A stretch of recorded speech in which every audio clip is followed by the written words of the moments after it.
नमस्ते, सदावत्सले मातरम हूँ मैं। हम लोग चर्चा करने जा रहे हैं ऑनरेबल सुप्रीम कोर्ट के पास सोमनाथ मंदिर को लेकर, या सोमनाथ मंदिर के बाहर जो जगह पड़ी हुई थी समुद्र तक, उस पर तमाम इस्लामिक स्ट्रक्चर खड़ा हुए थे।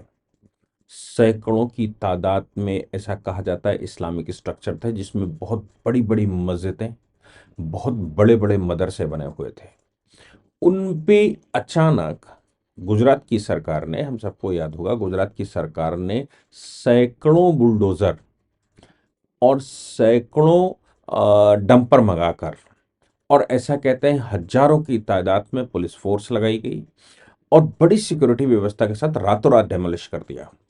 डेमोलिशन करते समय ऐसा कहा जा रहा है, कहा गया उस समय, कि इतना बड़ा डेमोलिशन देश में शायद ही कभी देखा गया हो। ये वैसे ही था जैसे आंदोलन की तरह से डेमोलिशन आया। रातों रात डेमोलिशन कर दिया गया। किसी को सोचने का अवसर नहीं मिला। चारों ओर से पुलिस लगी हुई थी। और ये एक ऐसा अभियान था जो जिस अभियान में सरकार ने अपनी जमीन खाली करी, सोमनाथ की जमीन खाली करी। हम सब जानते ही हैं कि सोमनाथ के मंदिर को कैसे गौरी ने लूटा था या गजनी ने लूटा था। सोमनाथ के मंदिर को गजनी ने जब लूटा था तो लूटते समय उसका अरबों रुपए का उस समय का खजाना लूट कर ले गया था। उद्देश्य तो साफ होता था कि भारत में इस्टेब्लिश्ड मंदिरों को लूटो, और लूटने के बाद खजाना भी वहां मिलेगा और हिंदुस्तान के लोगों की जो आस्था है वो आस्था भी समाप्त होगी। वो पिछले 1500 साल से एक ही रणनीति पर चल रहे हैं। आज भी वही रणनीति है। जहां अवसर मिलता है संसार के जिस कोने में भी, जब भी अवसर मिलता है, तभी वो नॉन मुस्लिम के स्ट्रक्चर तोड़ते हैं, नॉन मुस्लिम को प्रताड़ित करते हैं, नॉन मुस्लिम को मुसलमान बनाते हैं, और मुसलमान बनाकर फिर उसी भेड़ चाल में ले जाते हैं। ये बहुत लंबे समय से चल रहा है। लेकिन गुजरात सरकार का ये साहसिक कदम एकदम अचानक पूरे देश को स्पार्क कर गया था। मामला कोर्टों में गया। जब तक कोर्ट में पहुंचा था तब तक वो सब समाप्त हो चुका था। लेकिन अभी भी स्ट्रक्चर वहां दूर दराज कहीं बाकी थे। ये जो चल रहा था, इसी बीच में 17 सितंबर 2024 की रूलिंग आ गई। सुप्रीम कोर्ट ने सभी डेमोलिशन पर बैन लगा दिया। आज के ऑनरेबल चीफ जस्टिस जो बैठे हुए हैं, संजीव खन्ना साहब, उन्होंने सभी रिलीजियस स्ट्रक्चर्स को, ना तो कोर्ट में केस फाइल होंगे, ना ही ये स्ट्रक्चर गिराए जाएंगे। और इसके अलावा ऑनरेबल सुप्रीम कोर्ट की एक बेंच ने सभी स्ट्रक्चर्स को गिराने के लिए, सभी स्ट्रक्चर को गिराने के लिए एक रूलिंग और पास कर दी कि भाई ये प्रोसीजर अपनाना होगा। आप एवं किसी का स्ट्रक्चर नहीं गिरा सकते, चाहे वो किसी आतंकवादी का हो, चाहे अतिवादी का हो, चाहे कुछ भी हो। सुप्रीम कोर्ट की ये दो रूलिंगें, एक तो प्लेसेस ऑफ वर्शिप एक्ट में आ गई और एक इसमें आ गई। ये दो रूलिंगें सुप्रीम कोर्ट की आने के बाद ये पता लगा कि द्वारिका में फिर भी 17 सितंबर की रूलिंग आई सुप्रीम कोर्ट की, डेमोलिशन नहीं कर सकते बिना प्रोसीजर एस्टेब्लिश किए। और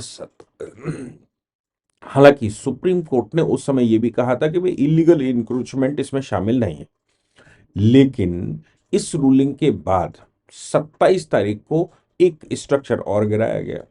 अच्छा, सरकार ने स्ट्रक्चर गिराए वो तो ठीक था, लेकिन हम सब जानते हैं एक बड़ी भारी समस्या हमारे देश में, कि जैसे सरकार इंक्रोचमेंट हटाती है वैसे ही धीरे धीरे झुग्गियां फिर बसनी शुरू हो जाती हैं। फिर आदमी वहां पर एक पंचर की दुकान खोल लेता है, फिर वहां पर आकर कुछ ना कुछ अगरबत्ती लगाना शुरू कर देता है, कुछ बनाने लगता है। रोज रोज पुलिस कहाँ तक जाएगी, रोज रोज कौन अथॉरिटी जाएगी, कैसे जाएगी। और हमारे देश में अकाउंटेबिलिटी किसी की फिक्स नहीं है। किसी की अकाउंटेबिलिटी ऐसी नहीं है कि कौन इन सरकार की जमीन पर, सरकारी संपदा विभाग पर कौन रखवाली करेगा। तमाम तरह के हमारे पास ऑर्गेनाइजेशन हैं, तमाम तरह के हमारे पास इंस्टीट्यूशंस हैं, जो वसूली में ही मोस्टली लगे रहते हैं। वो इसकी चिंता थोड़ी कम करते हैं कि वाकई में ये जो हो रहा है इसको रोका जाए। ये हमारी जमीन है, ये सरकार की जमीन है, और सरकारी कर्मचारी उसका संरक्षक है।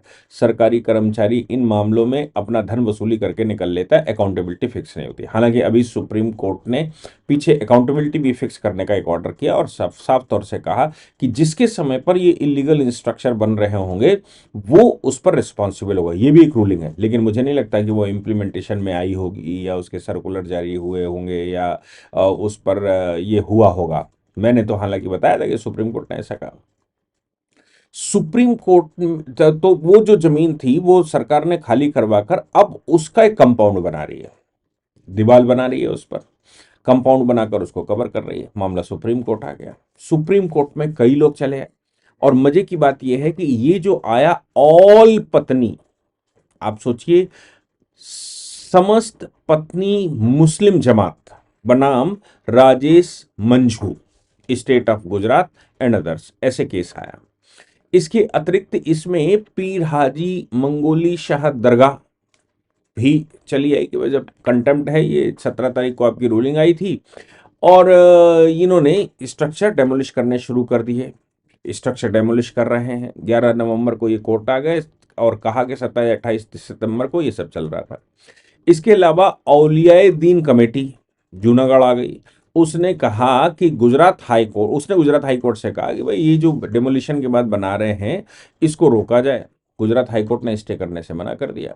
गुजरात हाई कोर्ट के स्टे करने से मना करने के बाद ये सुप्रीम कोर्ट चले आए। सुप्रीम कोर्ट से उन्होंने कहा कि साहब ये जो कंस्ट्रक्शन हो रहा है वो उसको रोक दिया जाए, ये जो तोड़फोड़ हो रही है उसको रोक दिया जाए, ये जो वो चल रहा है उसको रोक दिया जाए। सब कुछ उन्होंने करने की कोशिश करी, बोले कि साहब ये सब रोक दिया जाए।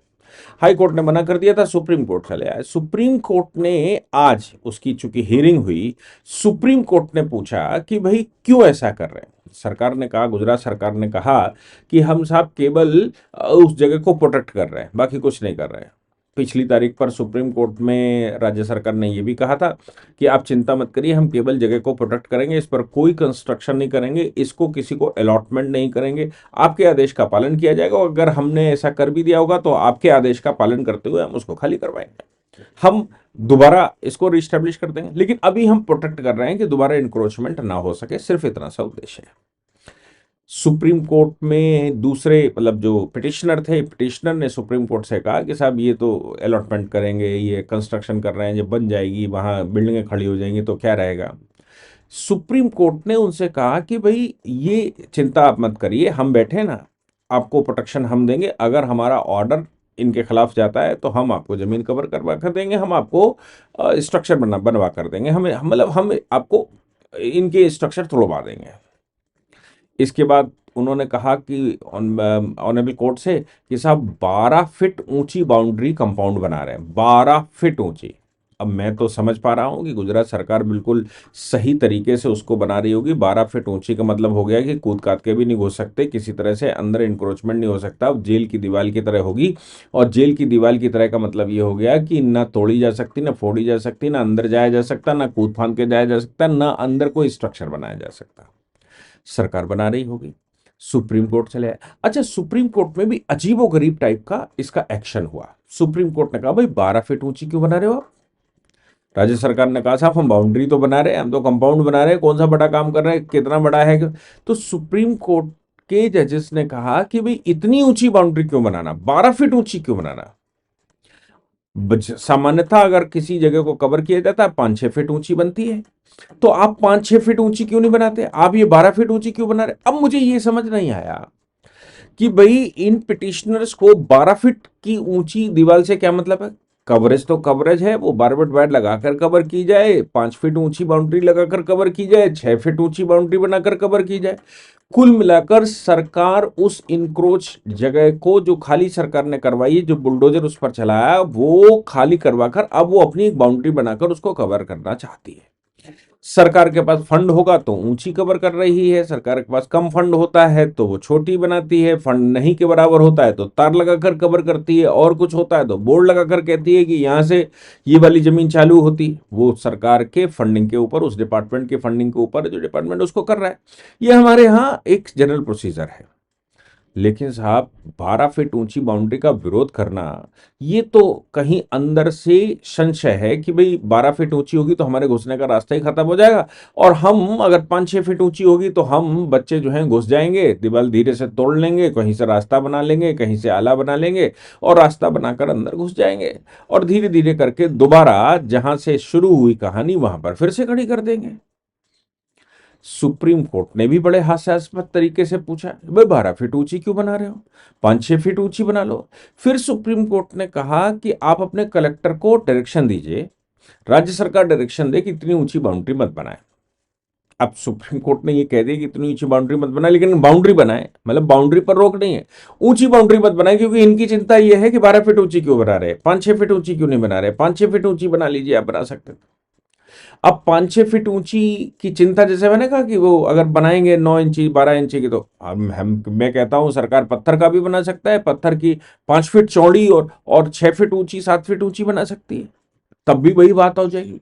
लेकिन उन्होंने आर्गूमेंट के रूप में आर्गूमेंट सुप्रीम कोर्ट के सामने किया, और सुप्रीम कोर्ट ने भी ये कह दिया। अब ये जैसे ही सुप्रीम कोर्ट ने ये कहा कि भाई बाउंड्री 12 फीट छोड़ दो, 5-6 फीट ऊंची जो बनती है सामान्यता बना लो, कलेक्टर को डायरेक्शन दे दो, राज्य सरकार कलेक्टर को डायरेक्शन दे दे कि भाई ये बाउंड्री ज्यादा ऊंची नहीं बनानी, ये छोटी बनानी है, कोई स्ट्रक्चर इस पर नहीं बनाना, कोई कंस्ट्रक्शन उस पर अब अंदर नहीं करना है, क्योंकि जब तक जजमेंट ना हो जाए तब तक कुछ नहीं करना, इसको ऐसे करके रखना जैसा राज्य सरकार कह रही है कि हम इसको कवर कर रहे हैं, आप कवर करिए। सामने वाली पार्टी ने तत्काल कहा कि साहब स्टे कर दीजिए इसको, क्योंकि हम तो स्टे मांगने आए हैं, 12 फीट ऊंची 6 फीट ऊंची। सुप्रीम कोर्ट ने कहा भैया देखो, स्टे वेस्टे नहीं करते हैं, ये आप चिंता मत करो, हम प्रोटेक्शन के लिए बैठे हैं, अगर कोई गड़बड़ होती है, अगर जजमेंट के अगेंस्ट में राज्य सरकार का ये जो कदम है वो जाता है, तो हम बैठे हैं, हम डेमोलिश करवा कर तुमको बनवा कर दे, हम डेमोलिश करवा कर वो करेंगे, लेकिन आज हम स्टे नहीं देते। मतलब साफ है, सुप्रीम कोर्ट ने स्टे देने से मना कर दिया।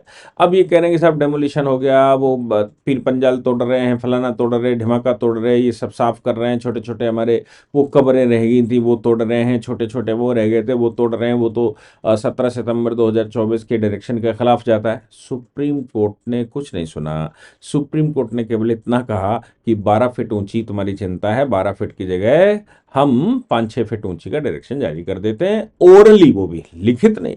और सरकार के वकील से कहा कि आप राज्य सरकार को बोलो कि थोड़ी बाउंड्री छोटी बना लें, बहुत बड़ी बाउंड्री बनाने की, बहुत ऊंची बाउंड्री बनाने की जरूरत नहीं है। अब मुझे ये भी नहीं समझ में आया कि 12 फीट में क्या समस्या थी जब 6 फीट बनाना डायरेक्शन है। मुझे ये भी समझ में नहीं आया कि अपोजिशन को, मतलब पिटिशनर्स को 12 फीट से क्या समस्या है। मुझे ये भी समझ में नहीं आया कि सुप्रीम कोर्ट ने 12 फीट से उसको 6 फीट करवा दिया अगर, तो उससे क्या फर्क पड़ा। केवल सरकार उसको कवर ही तो कर रही है।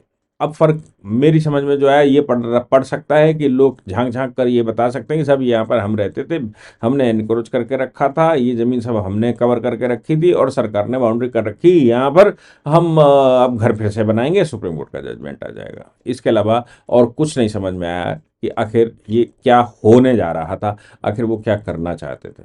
लेकिन बात बिल्कुल साफ है, भारतवर्ष बड़ी समस्या में घिरा हुआ है, उसका निदान सिर्फ आबादी में है, और आबादी का काट कोई नहीं है, ना सुप्रीम कोर्ट, ना हाई कोर्ट, ना सरकार, कुछ नहीं। आबादी, सिर्फ आबादी काट सकती है। इसलिए आबादी या तो रुक जाए, वो रुक नहीं सकती, क्योंकि अगर सरकार नियम भी बना देगी कि इतने बच्चे नहीं पैदा करने हैं, तो रात में डांट नहीं लगा दी जाएगी, बच्चा पेट में आने के बाद गिरा नहीं दिया जाएगा, उसका एबॉर्शन नहीं किया जा सकता, कुछ नहीं हो सकता। अब आप आर्थिक प्रतिबंध लगा देंगे, तो आर्थिक प्रतिबंध होने वाले बच्चे का तो फंडामेंटल राइट है, उस पर लगा नहीं सकते, केवल माँ बाप पर लगा सकते हैं। 14 बच्चे, 2 माँ बाप, 16 लोग, 16 लोगों में 2 लोगों का आप राशन पानी रोक दोगे, इससे कोई फर्क पड़ता नहीं है।